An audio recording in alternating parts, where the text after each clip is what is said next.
Baby Hal, actually we've named Wilma Gene after our foundation donor, is a high-fidelity neonatal simulator. We have an educator and his wife who passed away in Richeville, Gene and Wilma Parks. We have a baby that looks and acts and feels real, but we can do very scary procedures, practice trauma events, we can practice CPR, we can practice all those in a safe environment, and that way when it actually happens they'll hopefully decrease their anxiety. People always think, okay, we have a sick baby and that baby goes to a children's hospital with specialized care, but what happens to that baby from the time it's born until it gets to that hospital? And that is where the training with Wilma Gene can be very important, because the first responders and our EMS staff, as well as our staff here at the hospital, need to stabilize that baby before it can go down to Indianapolis or Fort Wayne or bigger city. We've already taken baby Wilma Gene out to 2 of our first responder departments and given them the training to make them feel a little more comfortable taking care of critically ill babies. We can actually show them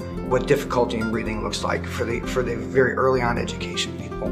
We can show them what the differences are in seesaw respirations, which is a very devastating respiration pattern for children that we wouldn't be able to show, and allows us to adapt to those. And we can mimic those exact things that a patient would display based upon the treatments that we are given, or based upon the patient's display that when we first find them or come across that patient. If I was a patient and I knew that a facility had a high-fidelity simulator that they were able to practice on and to take care of that kind of baby where it's more calm, and I would maybe want to deliver my baby here because they've got the best training. From the time the first responder touches them all the way until they come to the hospital and are taken care of by hospital staff to being transported to another facility. Their recognition, their early recognition to get that child to definitive care is much more smooth. And then at the end of the day, our kid's going to have a better outcome. In all of emergency medicine, we look for best practice.